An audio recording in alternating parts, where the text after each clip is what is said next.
इस वीडियो पे मैंने बहुत ज़्यादा रिसर्च की है। ऐसा नहीं है कि मुंह उठा के मैंने वीडियो बना दी, ऐसा नहीं है। मैंने बहुत ज़्यादा रिसर्च की है, एक एक चीज़ को मैंने कवर किया है अच्छे से। तो प्लीज़ एक ही रिक्वेस्ट है, वीडियो पूरी देखना। अगर पसंद ना आए तो प्लीज़ उसको डिसलाइक करना, अगर पसंद आए तो लाइक करना। तो सस्ते इसी वजह से हैं क्योंकि ये हमेशा हीलियो P22 जैसा प्रोसेसर यूज करते हैं, 720p डिस्प्ले यूज करते हैं, IPS LCD यूज करते हैं, लेकिन वो तो बाकी भी यूज कर रहे हैं ना, तो फर्क क्या हुआ। दोस्तों आप लोगों के जहन में भी ये सवाल जरूर होगा कि टेक्नो और इन्फिनिक्स के फोन इतने सस्ते क्यों है, तो सारा कुछ रिवील करूंगा इसी वीडियो में। तो लेट्स गेट स्टार्टेड।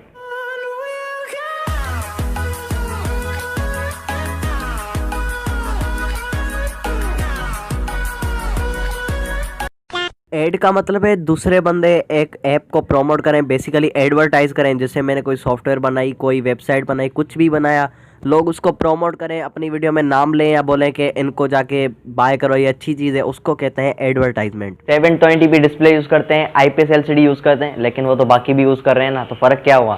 फर्क यही है कि इनके जो फोन्स होते हैं उनमें आपको एड्स वगैरह देखने को मिलते हैं। अब जिनको एड्स का नहीं पता, पूरा यूट्यूब जो रेवेन्यू कमा रहा है वो सिर्फ एड्स की वजह से ही कमा रहा है। गूगल एडसेंस जो कि एड प्रोवाइड करता है वो सारा कुछ एड पे काम कर रहा है। ऑलमोस्ट 80% जो ऑनलाइन इनकम होती है वो एड्स के थ्रू ही होती है। भले आप वेबसाइट चला लो, भले आप कुछ भी कर लो, भले आप इन्फ्लुएंसर हो, तो आपको एडवर्टाइज कुछ ना कुछ करना ही पड़ेगा।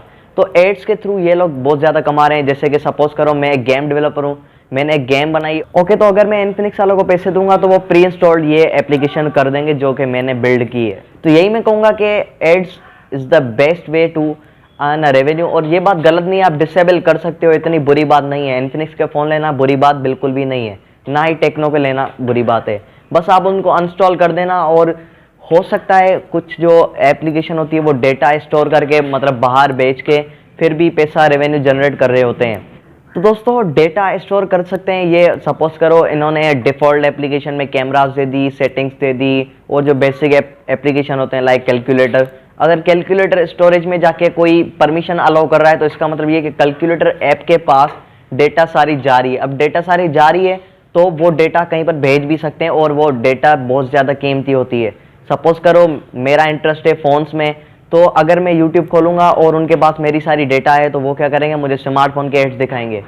ऐसे ही ये भी रीज़न है कि अगर वो डेटा स्टोर करते हैं, वो डेटा बाहर बेचकर रेवेन्यू जनरेट कर सकते हैं। मुझे नहीं पता कि करते हैं या नहीं करते, लेकिन कर सकते हैं। This is the point. मुझे नहीं लगता कोई केस आया था।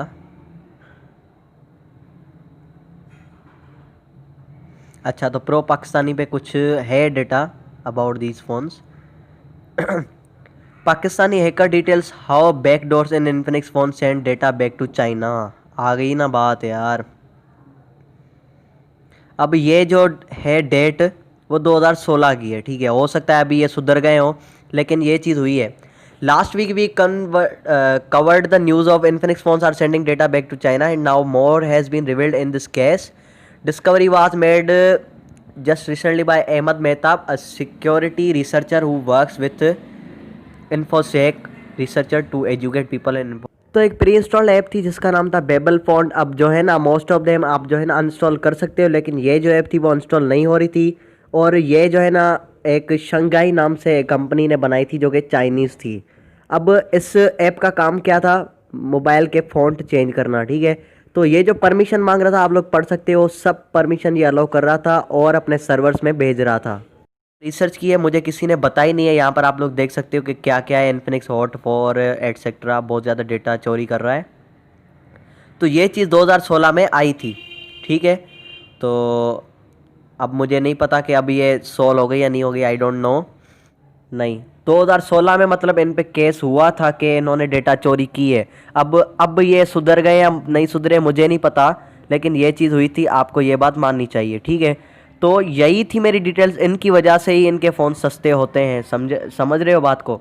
जैसे आप सपोज़ करो Vivo S1 में आपको 48 मेगापिक्सल कैमरा मिल रही है 42,000 की, सॉरी 48,000 की। अभी तो उसका रेट वगैरह डाउन हुआ है। सो वही कैमरा ये इन्फिनिक्स नोट 7 में 26,000 में दे रहे हैं। और बाकी ब्रांड्स की बात करूँ तो वो 30,000 से कम कोई भी 48 मेगापिक्सल कैमरा नहीं दे रहा है। क्योंकि अगर ये फ्रांस, और हो सकता है ये लोग फ्रांस और इनमें कर रहे हो, क्योंकि ये 7 साल पहले की बात है। 2013 में ये कंपनी आई थी। फाउंडर आप लोग पढ़ सकते हो, हेड क्वार्टर, हर चीज़ इसके बारे में बताई गई है। और ठीक है, तो यस डिटेल्स तो अच्छी है इनके अंदर। तो यहाँ पे लिखा हुआ है फ्रांस एंड कोरिया में इनकी रिसर्च एंड डेवलपमेंट होती है और जो फ़ोन डिज़ाइन किए जाते हैं वो फ्रांस में होते हैं। अब यही वजह हो सकती है, अगर देखें ना अपन, इन्फिनिक्स ने कोई ऐसा खास इनोवेशन नहीं किया जैसे अंडर डिस्प्ले फिंगरप्रिंट या फास्ट चार्जिंग या ऐसा कोई मतलब इनोवेशन नहीं है इसके अंदर। जस्ट सिंपल से दूसरे ब्रांड के कंपोनेंट उठा के अपने फ़ोन में चिपका देते हैं। वैसे बाकी ब्रांड्स भी ऐसे कर रहे हैं तो ये चीज़ गलत नहीं है। सो मतलब इनके अंदर कोई खास डेवलपमेंट नहीं है, और हो सकता है। अब यहाँ पर देख सकते हो France, Bangladesh, Korea, Hong Kong, China and India, Asia, मतलब इन चीज़ों में इनकी डेवलपमेंट होती है। तो सैमसंग जो है ना वो साउथ कोरिया में होती है। यही वजह है कि सैमसंग के फ़ोन हमें कम देखने को मिलते हैं लेकिन उनके अंदर इनोवेशन बहुत ज़्यादा होती है। सो यस, ये बात सच है कि फ्रांस एंड कोरिया में डेवलपमेंट होती है इन्फिनिक्स की, और टेक्नो की भी सेम ही होगी यार। टेक्नो पे शायद अपन नेक्स्ट वीडियो में बात करेंगे। गाइस एक और वेबसाइट है जिसने इनकी थोड़ी बहुत तारीफ़ की है। तो टेक्नो मोबाइल एंड इन्फिनिक्स, इनके बारे में बताया गया है कि इनके हार्डवेयर कैसे हैं और ये इतने सस्ते कैसे हैं। तो इन्होंने कहा है इनकी जो प्राइस होती है वो मेनली बहुत ज़्यादा कम होती है, जो कि मतलब मोस्ट ऑफ बायर सोचते हैं कि यार सस्ते में अच्छी चीज़ मिल जाए। सो इसी वजह से अब, लेकिन यहाँ पे लिखा है do they use standard hardware, कुछ लोगों के जहन में ये सवाल होता है। लेकिन ये जो चीज़ें यूज़ करते हैं ना वो बाकी ब्रांड यूज़ नहीं करते, जैसे कि प्रोसेसर। अब हीलियो P22 जो है ना एक बहुत ही ज़्यादा पुराना चिपसेट है एज़ कम्पेयर टू बाकी जो स्नैपड्रैगन के हैं। अब ये मेनली जो है ना क्वाड कोर चिपसेट यूज़ करते हैं, जो कि मीडियाटेक के बहुत ही ज़्यादा चीपेस्ट, मतलब बहुत सस्ते होते हैं।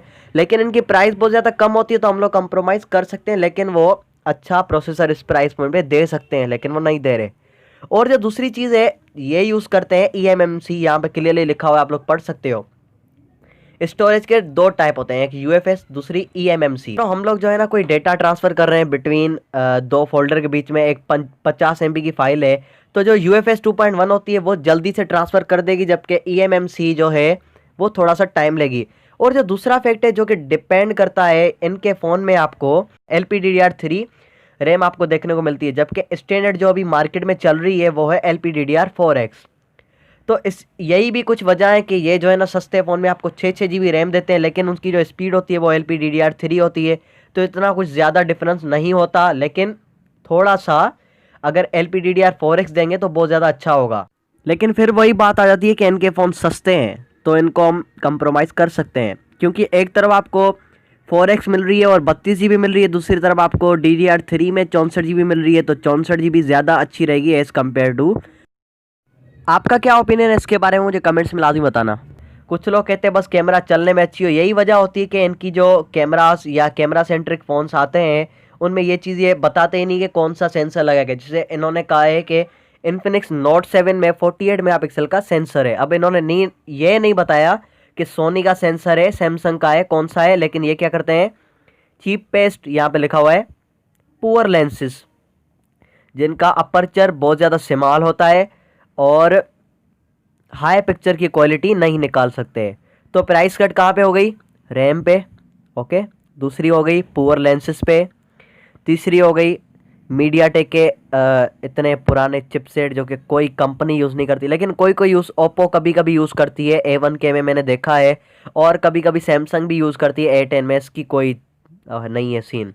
बाकी यहाँ पर ये बड़े बड़े डिस्प्ले देते हैं जो कि 720p में होते हैं। अब इनकी जो है ना प्राइस बहुत ज़्यादा कम होती है ना, तो ये चीज़ें दे सकते हैं। लेकिन जो मैंने चीज़ें बताई है कि डेटा ट्रांसफ़र करना या फिर एड्स के थ्रू कमाना, तो इनको प्रोसेसर बहुत ज़्यादा सस्ता पड़ता है, ठीक है। और तो और इनको eMMC की स्टोरेज लगानी पड़ती है, लगाते हैं और लोग रेकमेंड भी करते हैं। एक जगह आपको LPDDR4X में UFS 2.1 की स्टोरेज मिल जाए 3 GB 32 GB, और दूसरी तरफ आपको ये इन्फिनिक्स वाले 6 GB 128 GB देंगे, तो जो नॉर्मल बंदा होगा वो 6 GB 128 GB की तरफ ही जाएगा। तो यही कुछ वजूहत हैं जिनकी वजह से इन्फिनिक्स के फ़ोन सस्ते होते हैं। अब वीडियो बहुत ज़्यादा लेट हो गई, उसके लिए सॉरी, लेकिन मैंने सोचा पूरी की पूरी रिसर्च करके आपको फिर ही बताऊँगा। अब यहाँ पर एक चीज़ और भी लिखी हुई है। अब eMMC का एक और भी चीज़ होती है कि फ़ोन बूट जो है ना फास्टर होता है। जैसे मतलब अगर कोई आप फ़ोन बंद करके ऑन करते हो तो ओप्पो या दूसरे फ़ोन जल्दी खुलेंगे जिसमें UFS 2.1 है, ओके। अगर इन्फिनिक्स उठाओगे तो वो थोड़ा सा लेट खुलेंगे। Because of eMMC storage. तो यही कुछ फ़र्क होता है। अब मैं चाहता हूँ कि तुम लोग यूज़ कर सकते हो इन्फिनिक्स के 4 GB 6 GB 128 GB, कोई दिक्कत वाली बात बिल्कुल भी नहीं है। लेकिन मसला ये कि इनकी रैम जो है ना बहुत ज़्यादा स्लो होती है। और अभी जो इन्फिनिक्स का नोट 7 आया तो वो तो मैं आपको बिल्कुल रेकमेंड कर सकता हूँ। उनकी कैमरा क्वालिटी भी अच्छी है, वीडियो क्वालिटी भी अच्छी है, और सारी चीज़ें अच्छी है। बस ये डेटा वेटा चोरी का सीन ना हो। अब मुझे नहीं पता है होता है नहीं, लेकिन वो जो मसला था वो 2016 का था। तो यहाँ पर एक और लाइन लिखी जिसमें लिखा है कि UFS 2.1 3 गुना ज़्यादा स्ट्रॉन्ग स्पीड है as compare to eMMC storage. अब जो मेन थिंग है इनके अंदर वो यही कि मैंने आपको बता दी, टैक्स इन पे कम लगता है क्योंकि इनके जो कंपोनेंट्स होते हैं वो बहुत ज़्यादा चीप होते हैं। और दूसरी चीज़ें ये जो होते हैं वो एड्स के थ्रू कमा रहे होते हैं। So this is why Infinix and Tecno phones are cheap. Video पसंद तो लाइक करो, कमेंट करो आपका क्या ओपिनियन है regarding this, and thanks for watching.